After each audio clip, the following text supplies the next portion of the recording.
tell the chief and he's going back there to cut all the doors. He'd look at me like, you crazy. There's only, what, 300 doors in this building? Yeah. And there's 20 in this hall alone, I think.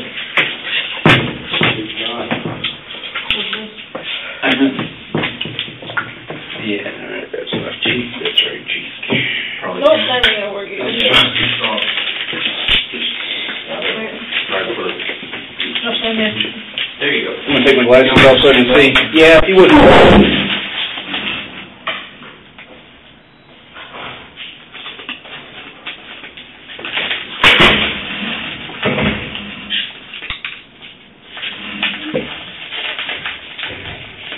Oh, I can access. You can? Yeah. No, I try not to breathe whenever I like swabs.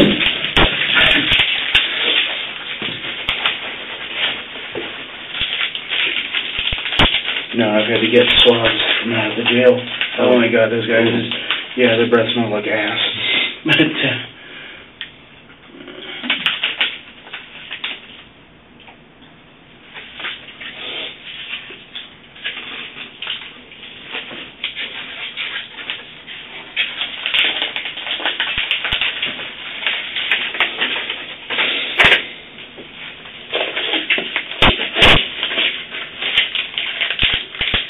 But, yeah, what I'm gonna have you do next, I'm gonna go ahead and I'm gonna close this envelope up and put a piece of tape across it, and then I initial, and then I put an X. What I'm gonna have you do is I'll give you the Sharpie, have you initial, just put your initials just half on, half off of the tape, just as I done.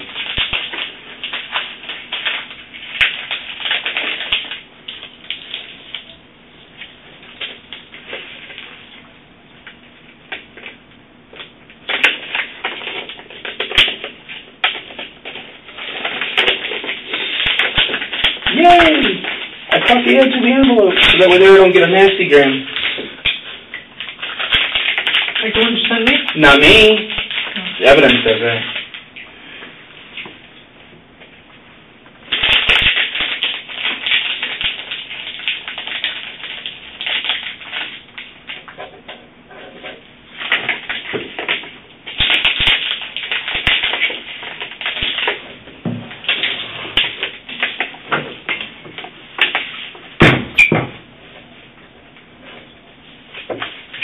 Crayons would probably work better.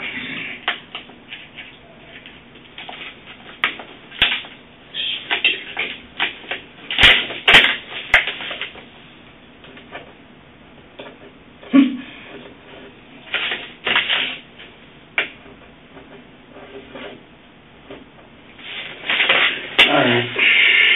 Just right on the 1X? By half on, half off the tape.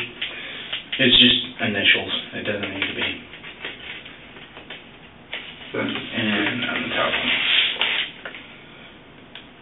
one. Left-handed. Sorry.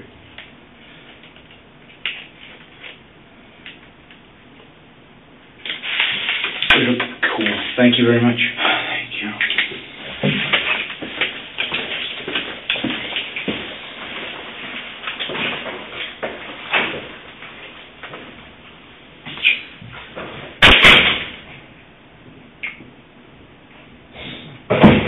How'd you day?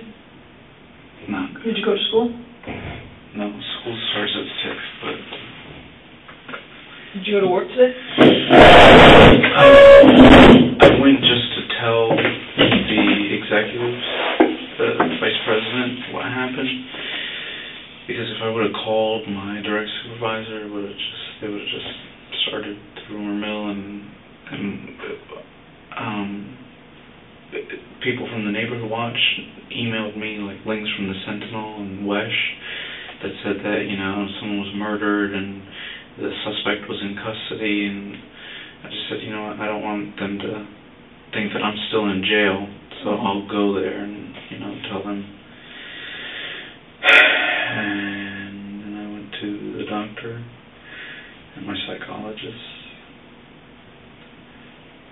and I think the psychologist was when it hit me the hardest.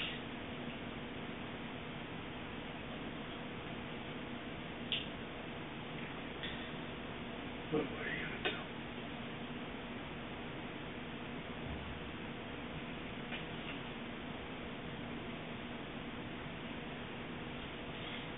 Have you ever had to shoot anybody?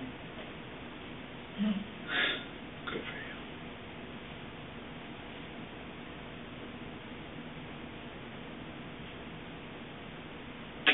You're probably stern enough to get the point. Sorry? You're probably stern enough for it to get the point. You got that. Authoritative, commanding They presence. can see that I'm all geared up. I think even without it, No. I wouldn't question your authority. My wife's a mess. You have any kids? No, thank goodness, not yet. Well, she said she was at home and she wondered why you hadn't returned? Or? No, the first guy that got there, I thought he was a police officer. And I asked the police officer if I could call my wife, and he said no. So I asked him to call and tell her. So she knew within 5 minutes. The eyewitness was kind enough to call, and she called my buddy Mark that was there. And he showed over.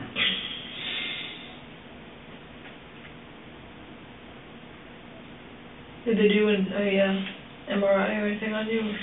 No, she asked me if I wanted an MRI or a CT scan, and she asked why they didn't do one, and I said they just brought me. They said that they were going to bring me here first, and they washed my head off and they felt my nose, and then they said they were going to bring me here first and then take me to CFR, and I didn't. The acronyms I didn't get them at that time, but. My doctor said if they didn't do it then, that I should just be cautious if I start vomiting or get nauseous or any loss of vision or blurriness.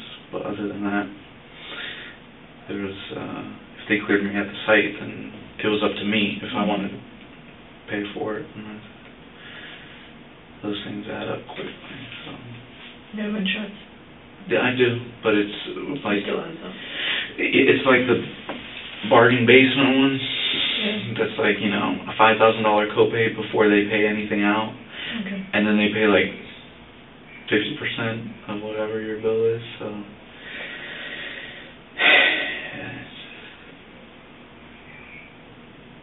I have one that's not as bad as that, but I bought the insurance for my family. It's called the Blue Cross Blue Shield, the surgical and hospitalization plan, which means they only pay for surgeries and hospitalization, which is fine. It's fantastic if you get hurt. But I only pay $150 a month for my entire family of 5. Oh, wow, that is good. And just to give you an example, my daughter had broken her arm, and she was in the hospital about 3 days. And she had surgery, and because she had slipped on the trampoline, and instead of her elbow bending this way, it popped into this way, and it busted some bones in her arm. And she had to get pins and stuff. And I think I was only out of pocket about $2,500. And it was like a $30,000 expense, like with all the bills that kept coming and coming and coming.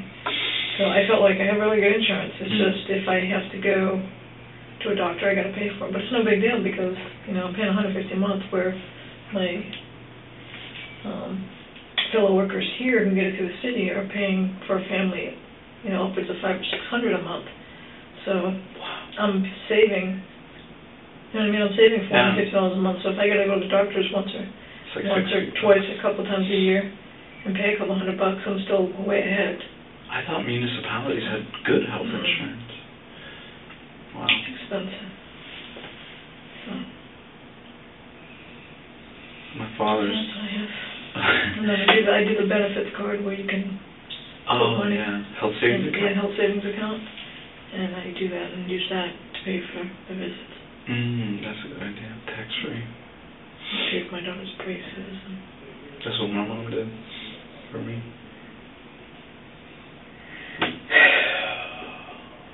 My dad's retired Army.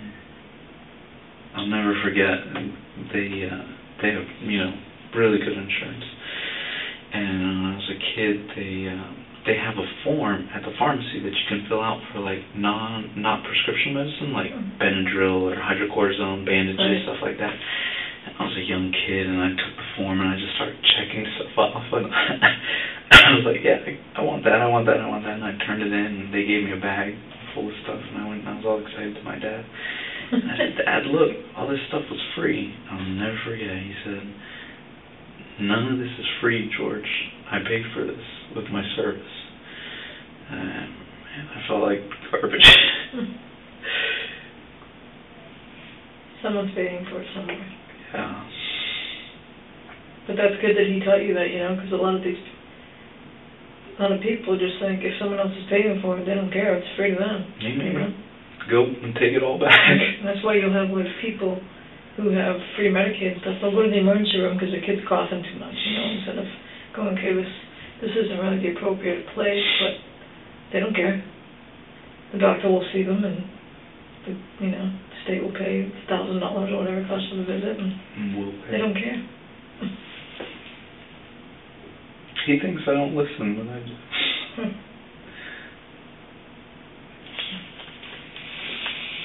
You must have had a long day too. Yeah, I got out of here at 1, got back here at got up at 7. I got to bed at 1:30. And I got up at 7. Did you sleep okay? I sleep fine. If I were you, I wouldn't have, But you have to learn when you do this just to not let things get to you. I mean, to me, it's just, it sounds kind of cold to say it, but it's just, this stuff like this happens, and we see it a lot, and if you let it get to you, you wouldn't be able to work here, So it's just like,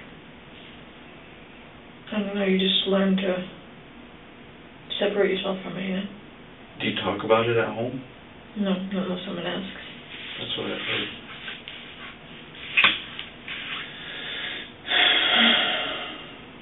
I go home and watch TV with my kids, but I don't ever talk about work unless they ask a particular question, and I'll tell them. But if they say, how was your day at work? I'll be like, it was all right. That's at the end of it, unless they want particulars. How does it work? Like, you get called in as an investigator, and then you're on duty until the investigation is, like the preliminary investigations? Yeah, we stay here until we have no more leads, and then we go home, or whatever we can, to the point where there's really nothing else we can do at this point. We can just come back in the morning. And then you have to come back. That's your next scheduled shift? Yes. You can't, tell them I was out till 1? Well, they have to give you 6 hours between shifts. Oh. So if you get out of here at 1, but you're scheduled in here, say your shift was supposed to start at 5 a.m., but you didn't get out of here till 1, they have to give you 6 hours. Oh, okay. Before they can tell you have to be back in. It isn't a lot of time when you're tired, but... No, by the time you get home... But your supervisors will work with you, if you say, look, I'm really tired, and if there's nothing I can do between 5 and 8, I can just start doing whatever I need to do at 8 to let you come in later and get it done. But at that point, you've earned the overtime, you don't want to lose it. So that's it's true. like, Yeah. You have bills to pay. Were you an investigator when you worked at detail? Oh. And I just do details to make extra money. Did Chief Lee put that email in your file? I don't remember seeing that. He might have sent something. He said he was going to. He may have put it in a file, but I don't remember. What did it say? That you went above and beyond, and you held on to the flyers, even though they were having. No, I didn't see that. He probably just put it in my file. Huh. That was nice of you to do. It was nice of you to take care of it. It was a fun party. It was easy detailing. Get paid and sit in a party and they're feeding me. And were they? Yeah, it was nice. It was a really nice family. They had good Spanish food. Oh, really? I thought they were Middle Eastern. Oh, whatever they were. That's right. You're right. They were Middle Eastern. That's right. They were Middle Eastern. The food was good. Really? Yeah, that's right. Now that you say it, they were Middle Eastern. I was at a party with a black family the other day. Saturday. And it was a 90-year-old birthday party, and that's good. Hi. Investigator Owen Sanford. I think I saw you last night. No, you did not. No. Got to see their business? Thank you, George. Yeah. I understand that you want to participate in a CVSA. Yes, sir. Okay. You know what? I am going to grant your wish. On any medications? Yes, sir. What kind of medication? That's Oh, is it you drinking that now? Yes, sir. Oh, okay, sorry about that. That's I take Librat for my stomach. Any narcotics? I think Adderall is considered. Adderall, okay, that's fine. I'm not worried about And Adderall. Temazepam. Temazepam, okay. You got ADHD or something? Yes, sir. You do? Okay.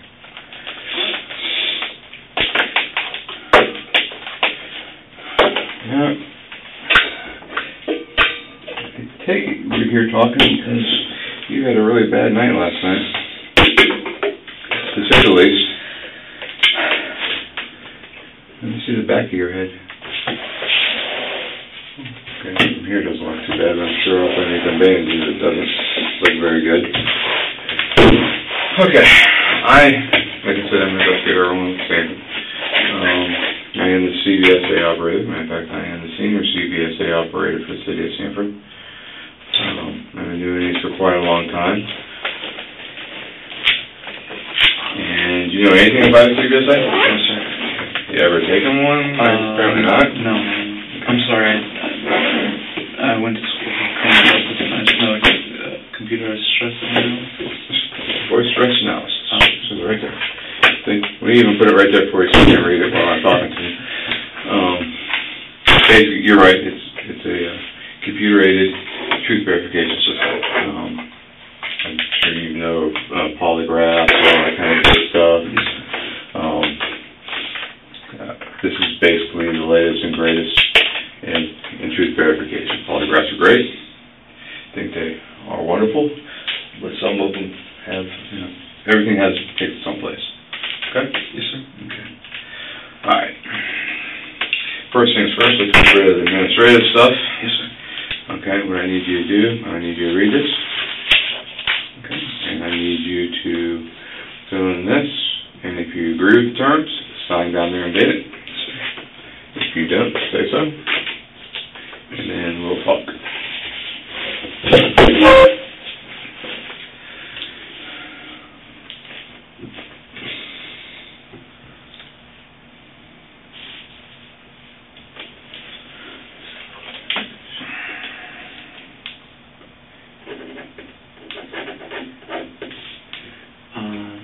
Is it the 27th? Today is 27th, you're correct. I bet you've been put into a time warp. Yes.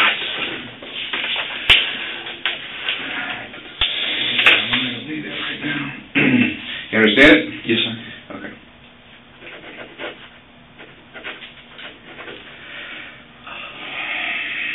Looks like you got banged up pretty good.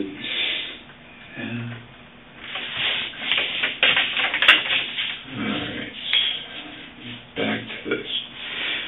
Okay, the reason why we're here is yesterday you got into a situation, a very bad situation, and we are here to talk about that, okay? Yes. I will tell you up front, for me to be able to do this effectively, I know very little about what's going on in your case. Okay. I mean, very, very, very little. Okay, all I know is there was an incident last night. I probably know a little bit more than what the news says, but not a whole lot, okay? I know a little bit more now because the news, as far as I know, doesn't even know who you are yet. Thankfully. Thankfully, yes. So your first name is George? Yes, sir. Okay.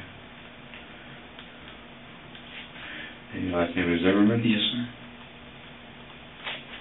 I served on submarines with a Zimmerman. My father was Army. He was out of, I think, Podca. He was Virginia. Yeah. Dude, actually, what's your date of birth? 10/5/83. Okay, the way this works is, like I told you, I know very little about you. I know very little about this case. My whole thing is what I'm going to do is you're going to tell me everything I need to know. We're going to go through this, and we're going to do it. Then me and you are going to develop questions, okay? The way this instrument works is it's a computer. It's a Dell computer. You see, it's nothing more than a Dell toughbook computer. All right? Nothing special about the computer. It's just a computer. They read ones and zeros. That's it. Okay? What's special about it is the program. Okay? The National Institute of Truth Verification, which should be on the contact, right there. They're the proprietor of the operating or the program. It's a software. Okay, what that software does is it has the ability to read the tonals on your voice.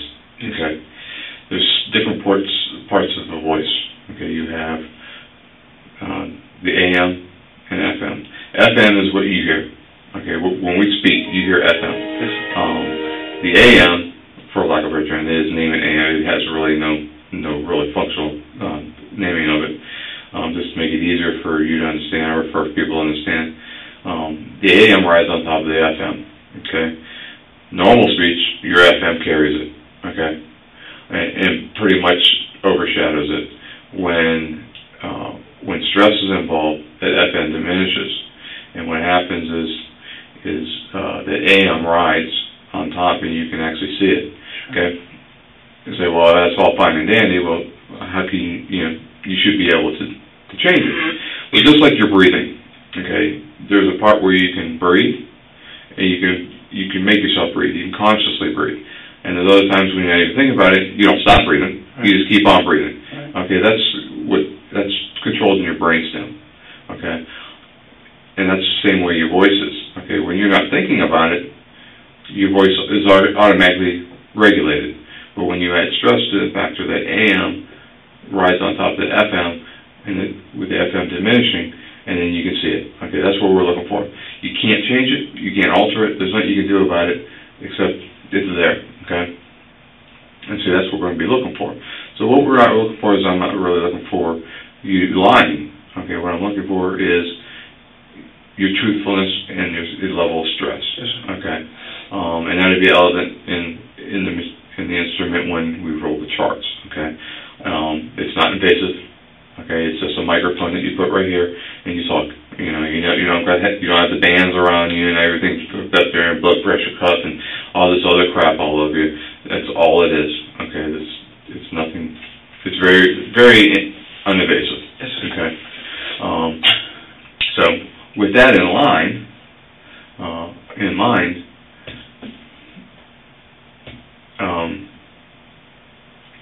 what I need to do is drop you down to make sure that there's no residual stress in you. Okay, to get a good charts, I need to make sure that you're calm. Okay, all right. The events of last night. Okay, you being attacked, the guy getting shot. Okay, you being investigator Sereno and Sergeant Smith and everybody, all this attention and all this rigmarole. All right, you're stressed. Okay, now you're here at the station talking to us again. You're stressed. Okay, I understand that. My job is to bring you down to a level to where we can sit here and talk. Okay, bring all this out on the table, and then develop these questions. Okay, there's going to be 9 questions, and we'll go over the questions before. You'll know them all before we start, and then we'll go over it, and then we'll take the exam. Okay? Yes, sir. Kind of make sense? Yes, sir. Okay. Right now, where would you say you're at as far as the stress level, from 1 to 10? 10 being the worst. I don't know. You don't know? 6, maybe 7. Okay. Pretty high? Or mediocre, because you're kind of getting numb. It's like it's in the back of my mind. Right. Okay. You nervous about sitting here talking to me at the station? Not necessarily. No. You came here on your own free will, no yes, doubt, right? Okay. Investigator Sereno didn't say you're going to come down here or I'm going to dump you or anything like that? No, I'm going to burn your eye out with a cigarette? No, sir. Okay. All right. Well, he does that, so you got to be careful with that. Okay, so what we're going to do is we're going to start. Now, what I want to do is I want you, in your own words, I want you to give me the scenario from the start to finish. Okay? And I'm not going to interrupt you, I hope, for the most part. And then we're going to go back and we're going to dissect some stuff. Okay? Things that I think that I might have questions about. Okay? You see me writing, it doesn't mean anything. Okay? I might write just to write. Okay? Or it might be something that I want to ask you later. Okay? So if you see me sitting here jotting or something, don't take it into offense. Sure. Okay? Okay. can't really breathe out of my nose, so I have to breathe out of my mouth. Mhm. Is it okay if I drink water during the You tube? can drink as much water as you want. Okay. Okay. Thanks. Get your nose broken? Yes, sir. Okay. So, start from the beginning. About what time yesterday? About 7 p.m. I left my house to go to the grocery store and buy my groceries for the week. What store did you go to? Target. Mm-hmm. And I was leaving my neighborhood when I saw this guy walking slowly in front of a house, looking towards the house. And I knew he didn't live there, so it made me a little suspicious, and then he kept staring around him, at me, and behind, and it arose my suspicion. And then it was raining, and he didn't look like he was in a rush to get out of the rain. He didn't look like he was hardcore physical, like exercising, that he was, running in the rain. He just looked out of place from what they've taught us in the neighborhood watch. So I drove past him, and I went to the clubhouse, and I called the non-emergency line. Mm-hmm. As I was on the phone with the non-emergency line, he walked past my car, and I lost visual contact of him. The operator asked me if I could get to somewhere where I could see, or at least give him a direction of where he was headed. Mm-hmm. I said yes, so I pulled out and I drove adjacent to the clubhouse.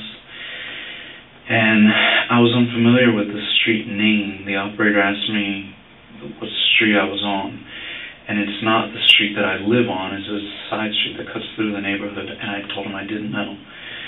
And they said, we need to know. When I was at the clubhouse, I gave them the clubhouse address, and they're like, we need to know what house you're in front of. And I said, listen, if you come to the clubhouse, you can go straight and left, and you'll see me there. At this point, the guy walked around my car. He had his hand in his waistband. I didn't hear if he said anything. My windows were up, and it was raining, and I was on the phone with the non-emergency dispatcher. And then he disappeared back through a cut-through between the houses. While he was doing that, the operator asked me, they said, we need to know what exact address you're at. And all the houses I was next to was the back of the houses, and they're townhouses, so I didn't know the address. And they said, we need to know what street you're on or what address you're at. I think in the heat of the moment, I might have given them my street address. And they said, is that your home address or where you're at now? And I said, that's my home address. And I got out of my car to look for a street sign so that I could at least tell them what street I was on. And there was no street sign, and I couldn't make out the house in front of me because there was a big pickup truck there. So I knew if I saw him walk through the cut-through and then make a right behind other houses. I knew if I went straight and I didn't cut through where he went, that was the street that I lived on, Retreat View Circle. And I knew if I got to that street, I could tell them the exact house number and the street that I was at. So as I walked through, I looked to my right where he had gone through. The operator said, are you following him? And I said, yes. They said, we don't need you to do that. And I said, okay. And I walked through to the other end of the street to give him the address. And as I was doing that, I said, he's not here anymore, he's gone. And they said, you don't see him? And I said, no, he's gone. And they said, do you still want us, and by this time I'd gone to Retreat View Circle. And they said, do you still want us to send a police officer out? And I said, yes. And they said, well, where do you want the officer to meet you at? And I said, just tell them to go to the clubhouse, make a left. I didn't give them a description of my car. And I said, I'll meet them back at my car. So I walked through again, and as I was about halfway through, he appeared out of nowhere. Were you still on the phone? No, I hung up. They said, we have an officer en route, and I said, okay, thanks. After he asked me if I wanted an officer there, he said, we have an officer en route. I told him to meet me in my car, and I hung up. And I put my phone away. And when I got about halfway to my car from the street, again, behind the houses in a dark area, I heard him say, you got a problem? And I turned around and I saw him, and I went to go for my phone and call 911 instead of non-emergency this time. But I guess I didn't have my phone in the pocket that I thought I had it in. I had it in my jacket pocket, and I reached for my pocket, and I was looking for my phone, and he just punched me in the nose. And I fell backwards to the side. Somehow I ended up on my back. He ended up on top of me, and he just kept punching my face and my head, and I was screaming for help.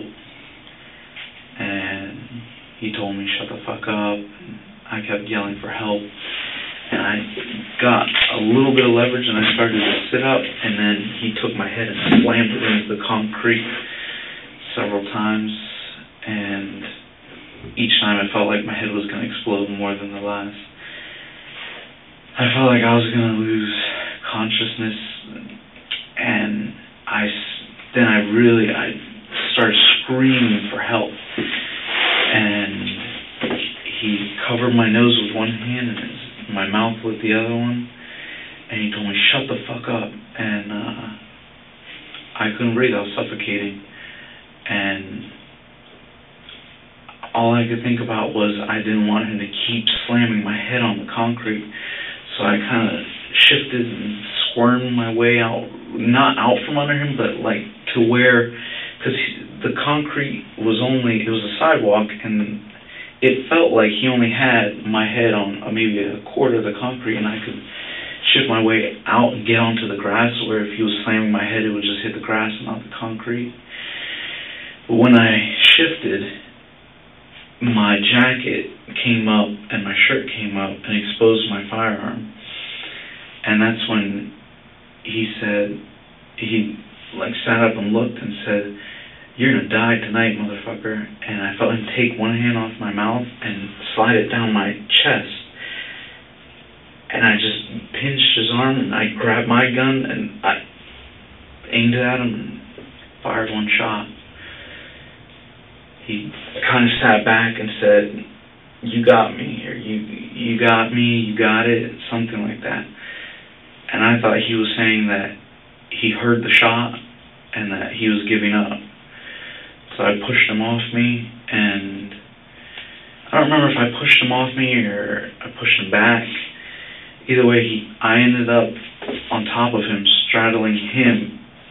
He was up face down. And when he was hitting me in the face and the head, it felt like he was hitting me with something in his hands. So I thought he had a weapon, and I grabbed his hands and pushed them away from his body. And I said, stop. I said, stop, just don't move. And he was saying something like and cursing. I said, stop, don't move.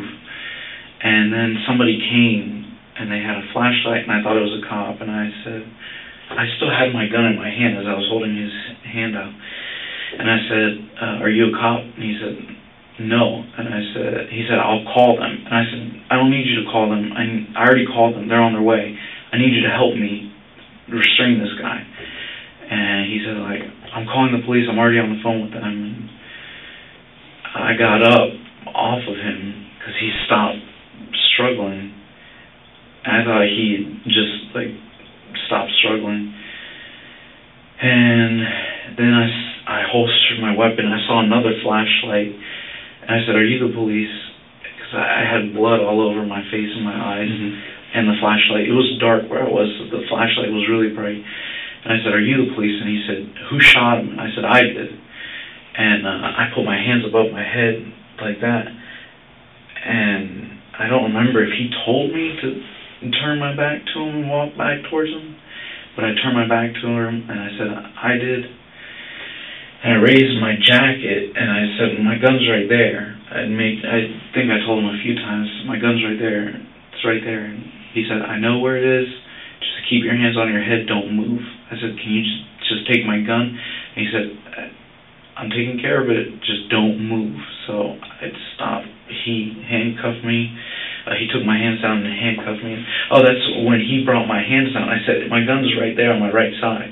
Because I didn't want him to think that, I was going to grab for it or something. So he put my hands behind my back, handcuffed me, and then he took my gun. And I think it was the same officer that took me to his car. And paramedics got there. They went to check on him first, and then they came over and poured peroxide on my head, on the back of my head, felt my nose, and they told, I don't remember if it was a police officer or another EMS guy, they said his nose is broken and he's going to need 1, probably 2 stitches on the back of his head.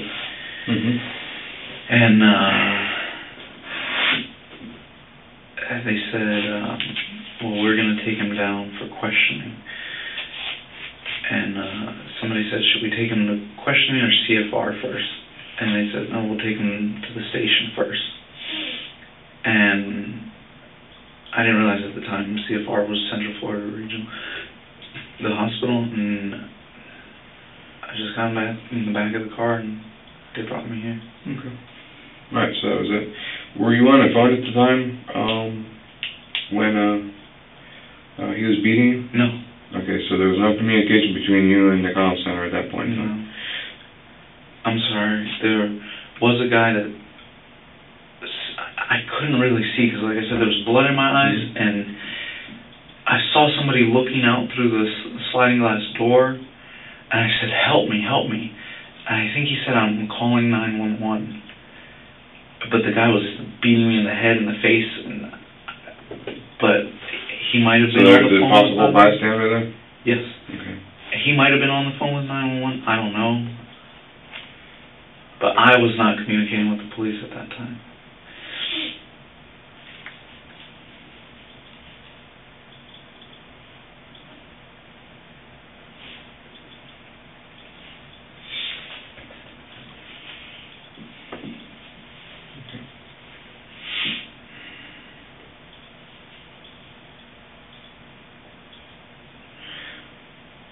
Okay, after he disappeared in through the cut-through, okay, he turned to the right, you said, right? Yes, sir. Okay.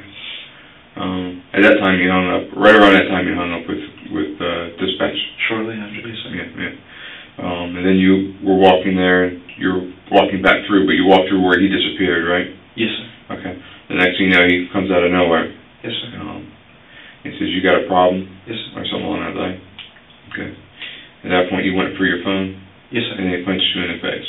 I answered him. I said, no, I don't have a problem. Okay. And that's when I went for my phone and he punched me in the face. And then you guys exchanged some punches? I didn't hit him at all. I mean, I was trying to defend myself, but every time he punched me in the nose, it felt like my head was going to explode. Okay. Was it at that time you pulled out your gun? No. No. At any time prior to, did you pull out your gun? No. Okay. So this possible bystander that you told to call 911 or help, he should be able to tell us that your gun was still in your holster? Yes, sir. Okay. Or didn't see the gun? Correct. Okay. Because if it's in your holster, you probably wouldn't see it. No, sir. I mean, as we were wrestling, like I said, my jacket came up. I understand that. But if he was to look out and look at you, you wouldn't have been in your hand or anything like that. Okay.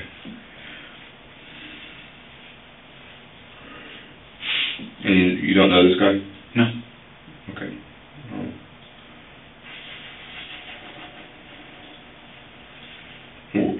Other than,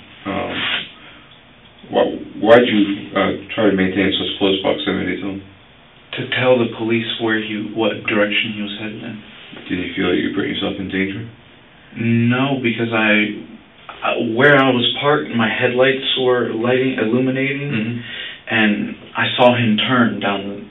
And by the time I was on the phone with the non-emergency, by the time I got to where he was at, I felt he had already made his way. I've called non-emergency probably a dozen times, and these guys are known just to run. As soon as they get suspicious, they run, and they know the neighborhood back and forth, and they just disappear in between houses within seconds. So I kind of walked, and I looked around the corner, and he was gone. So that's why I told him non-emergency. He's gone. Okay.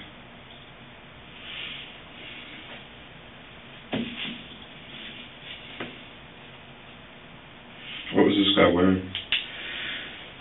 Gray hoodie, and I don't remember if they were gray pants or like stonewashed denim pants, I think. Denim pants? Pardon?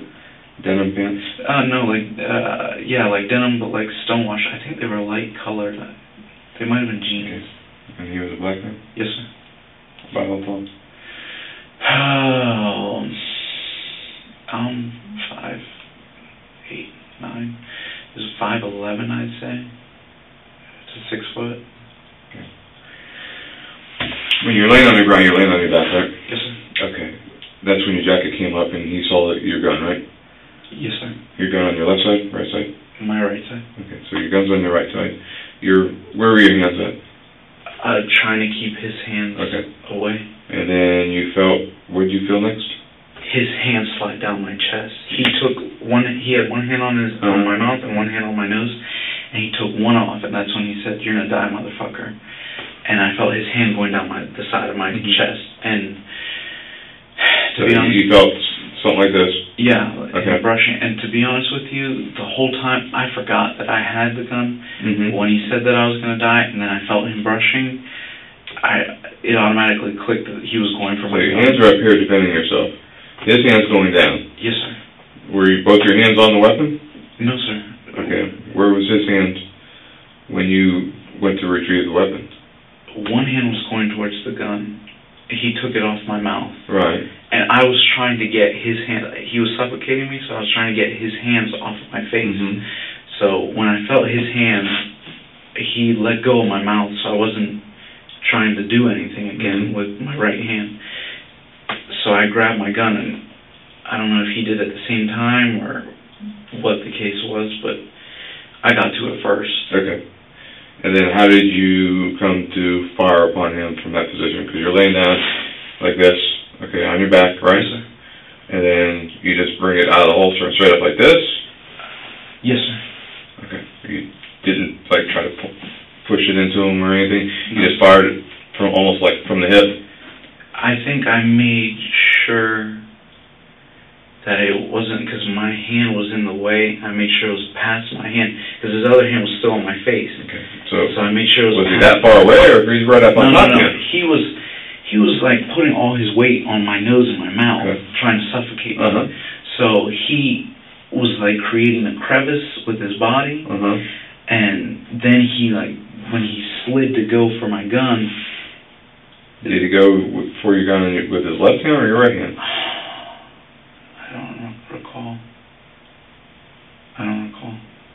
Okay. Which hand he used. But one of the hands went? Yes, sir. Okay. The one that was on your mouth? That's when it clicked that I had my gun, and when he said... But the hand that was on your mouth, he went to your Yes, gun? sir. Okay. But then you got it, and you went out like this? I think I went far enough to where I could make sure that it was past my other hand and in his general area. From what you're describing to me, he's not that far away from you. No, he's on me. He's on top of you. Yes, sir. Right, so there's not a whole lot of distance in between you and him. Right. So you can't really extend your arm. Correct. Because then you got a gun sticking out. What kind of gun is it? Keltec 9mm. Keltec 9? Yes, sir. Okay, so it's probably only about that long, right? Shorter. It's a little tiny gun. Yes, sir. But still, I mean, you don't have hardly any play before that gun's directly into his chest. Correct. I was on him. I knew I was. And as soon as the round went off, he stopped attacking you? Yes, he sat back and he said, "You got me," or "You got it," whatever. Okay.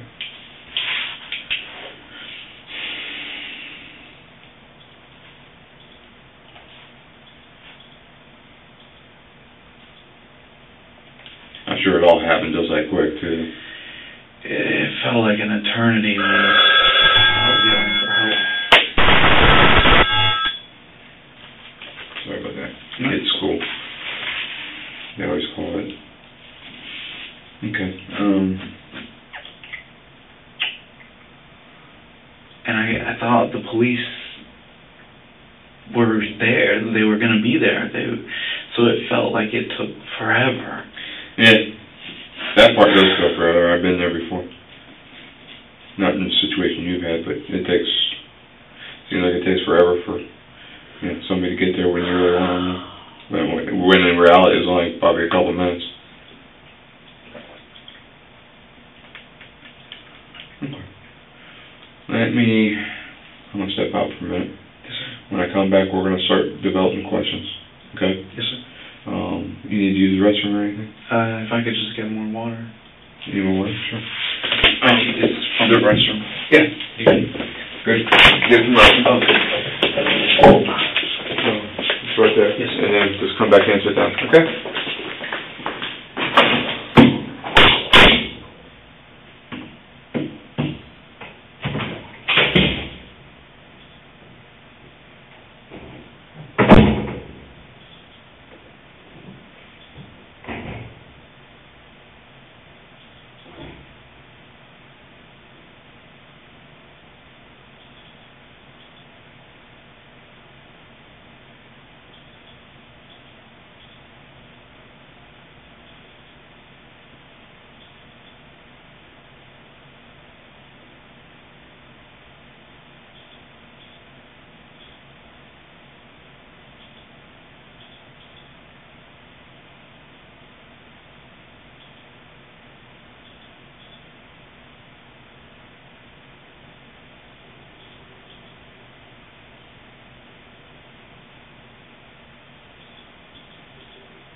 Thank you, sir. For crying out loud.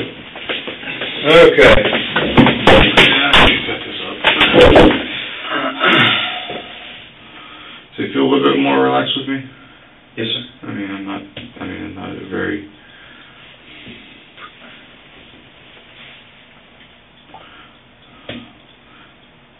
not very intimidating to begin with, but you know what I mean? Everybody's intimidating at this point. Everybody's intimidating. Okay.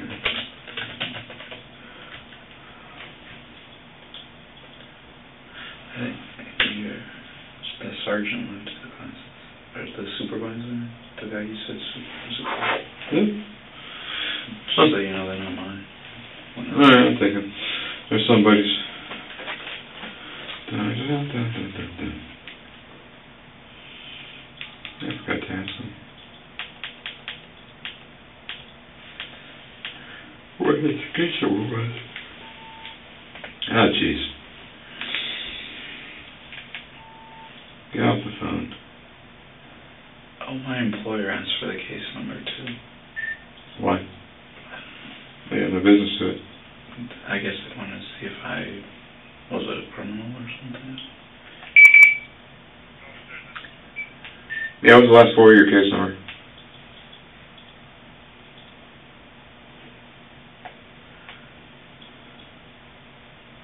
Hello?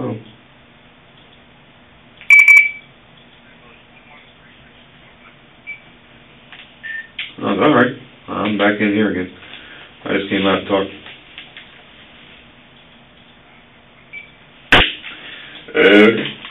Good for you there, Chris. Now that I think about it, they're probably just being nosy.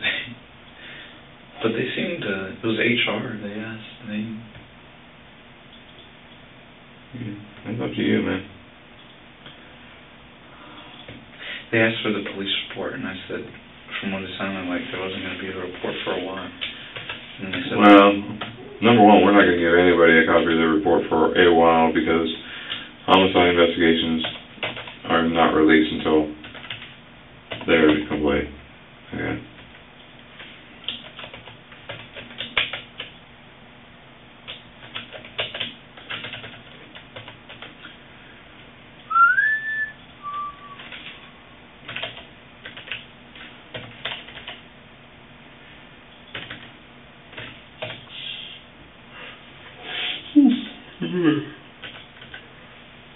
Tired. I hear ya. Okay, here we go.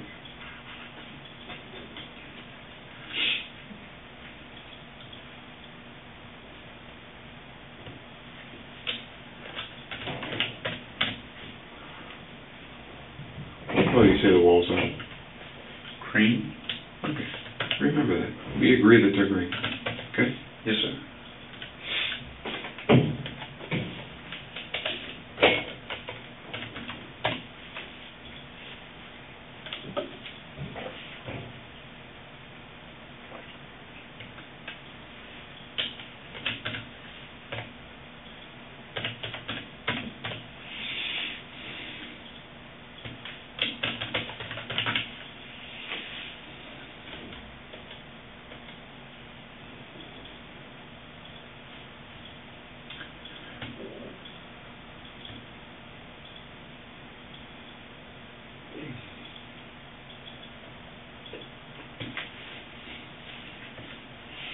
Okay, so it seems like the major issue here, or what we're basically looking for in the scheme of things, is we're looking for your truthfulness as far as was the confrontation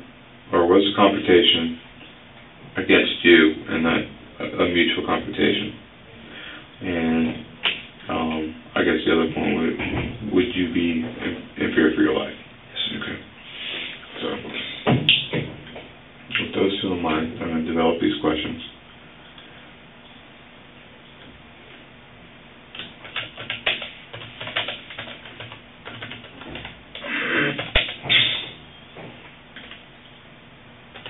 And what do you call this guy? You call him the kid? You call him... The guy. The guy?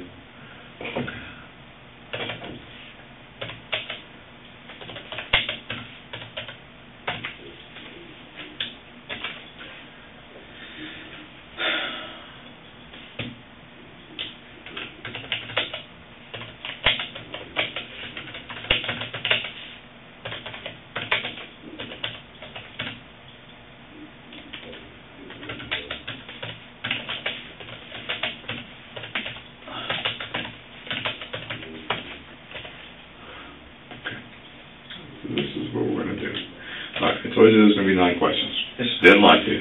There's going to be 9 questions. Okay. We got 3 types of questions. All right. We have irrelevant questions, which are everyday questions that should impose no stress. Okay. They're very benign. Is your name George? Is today Monday? Is this the month of February?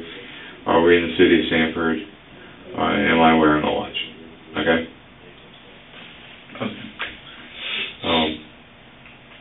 Very benign questions. Should not elicit any stress whatsoever. Okay. You don't have to lie. They're going to be yes or no questions. Okay. Then we have control questions. Okay. Control questions are there for a very specific purpose. Okay. They're there to see what you look like when you do lie. Okay. So I'm going to ask you 2 questions that I want you to purposely lie to me. All right. Those questions are: is the color of the wall green? And you're going to say, you're going to lie to me. No. Right. You're going to say no. Okay. So I want you to remember that. Is the color of the wall green? No. Okay. The other one is, I'm going to preface it with, you were driving last night on your way to the store, correct? Which you never made, right? Yes. Okay. So therefore I know you drive, you have a driver's license. Okay. At some point in time in your life, I'm sure you've been stopped by the police for speeding. Yes. Okay. What I want you to do is I want you to remember that situation when you were driving and then you first figured out that you were getting pulled over by the police, or you first saw that cop, that feeling you got inside you, that oh shit feeling, your nerves went through the roof, your palms got sweaty, your throat got tight, okay, your heart started pounding, okay, you started breathing heavy, you got real nervous. Okay, remember that? The way you felt? I want you to remember that when I ask you this question. Have you ever driven over the posted speed limit? And you're going to tell me? Yes. No, you're going to tell me no. No. Okay? You're going to lie to me again. 2 questions, you're going to lie to me. Okay. All right? Is the color of the walls green? No. Okay. Have you ever driven over the posted speed limit? No. Okay. Very good. Remember this. Okay? Okay. Got it? Yes. Okay. And then we're going to ask you this. Okay? These are the relevant questions. These are the questions I want to know whether you're telling me the truth or not on, okay? Were you in fear for your life when you shot the guy? Yes. Okay, since you don't know this guy's name, and you call him the guy, then I'll call him the guy. Okay? Yes, sir. Okay. The other one is, did you confront the guy you shot? No. Okay. So both those. That one would be a no. The other one's going to be a yes. Correct? Okay. Make sure I got it right. All right. That's it. That's all 9 questions. Not bad? No. Okay. All right, what I want you to do, is that your umbrella? Yes, sir. Okay. What I want you to take that chair, Yes, sir. turn it facing that wall, and have a seat.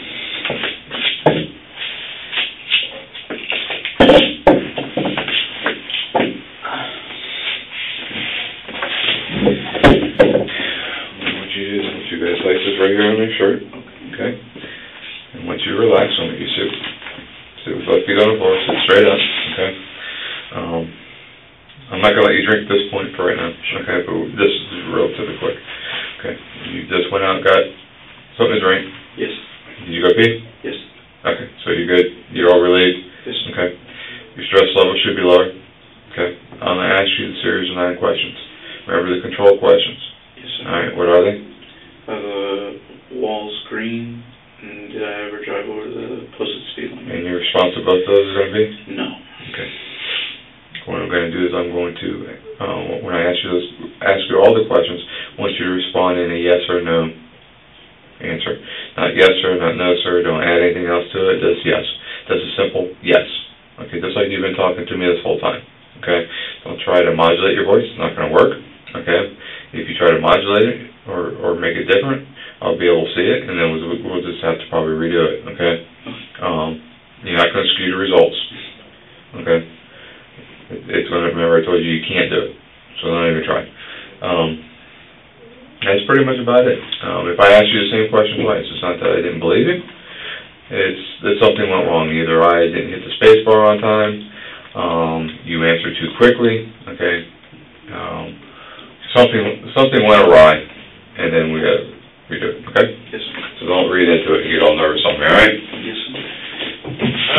First, what we're going to do is we're going to calibrate the machine. Let's see. Actually, I'm going to put on auto calibrate. And we'll see how it looks. Okay, I want you to give me a yes. Yes. Give me a no. No.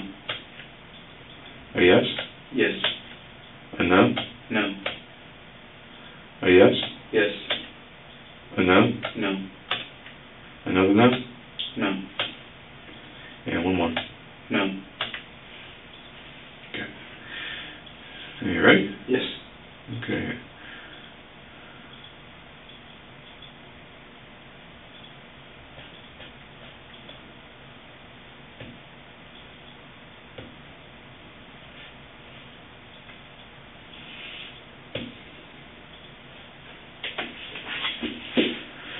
Is your name George? Yes. Is your name George? Yes.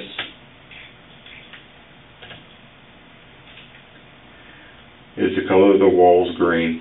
No.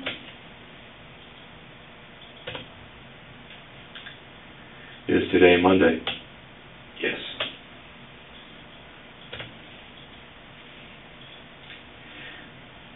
Did you confront the guy you shot?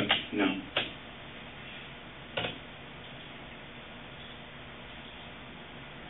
Is this the month of February? Yes. Were you in fear for your life Yes. when you shot the... Hold on. Let me finish the question.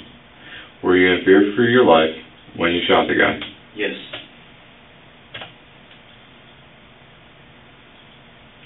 Are we in the city of Sanford? Yes. Have you ever driven up the posted speed limit? No.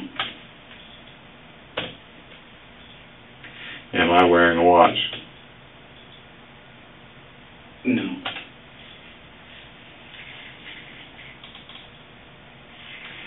Am I wearing a watch?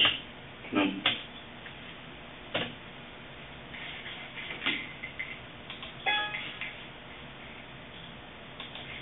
Okay. That was 9 questions. Wasn't too bad, was it? No. Did it shock you every time you said something wrong? No. Okay. Was there anything that got you? No, sir. Okay. You can kind of turn it. Well, We're not done yet. Go ahead and take a drink of water. Oh, I wasn't sure about the watch question. I didn't know if that was one I was supposed to... Remember, I don't have a watch. Mm. Okay. I sense your hesitation. Also, like I told you, don't draw out your nose. Okay?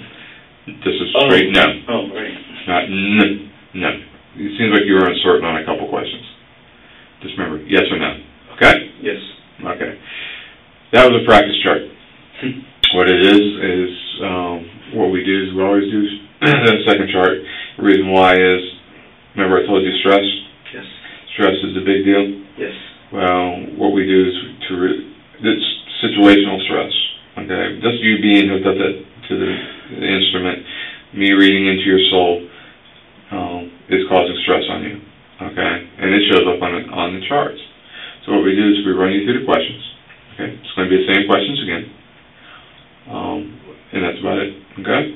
Okay. All right. So we're going to run it one more time. Remember the control questions, which are.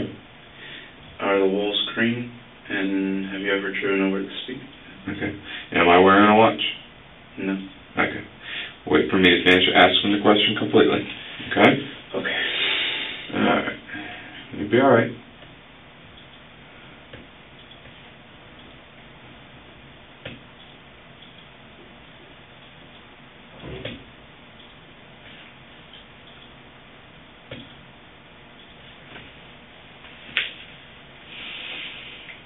Is your name George? Yes. Wait for me to finish asking the question, please. Is your name George? Yes. Is the colors of the wall green? No. Is today Monday? Yes. Did you confront the guy you shot? No. Is this the month of February? Yes.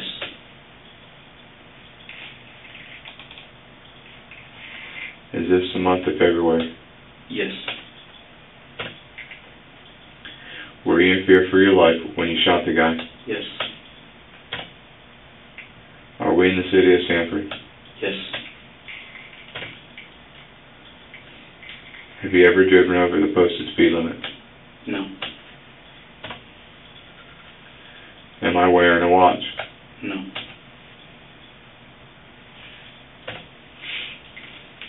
Okay, we're all done. You take that off and you return to your seat over here.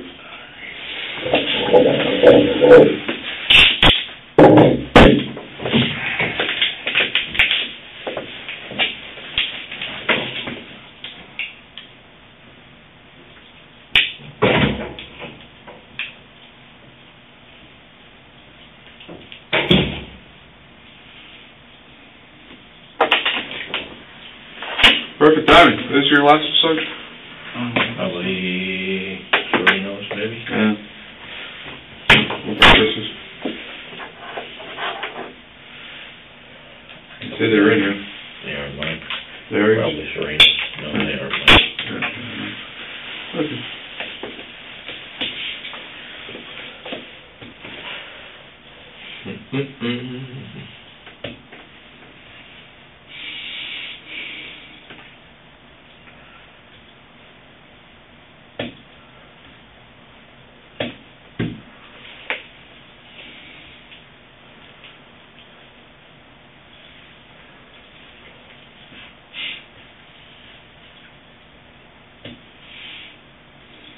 You can go over and hang with him?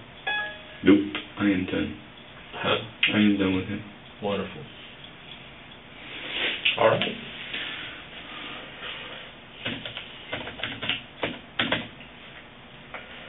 We are heading back to his house then. What? They're already out, Chris, and I sent those two out to start canvassing the neighborhood again, see if we got anybody to see anything or do anything. George, pleasure to meet you, sir. Thank you, you as well. Hopefully I never see you again. That's always a good thing from a police officer. Yes, sir.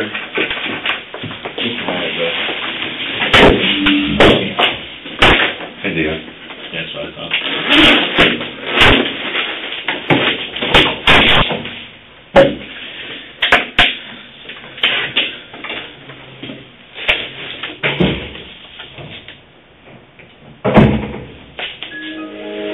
Hey, bud.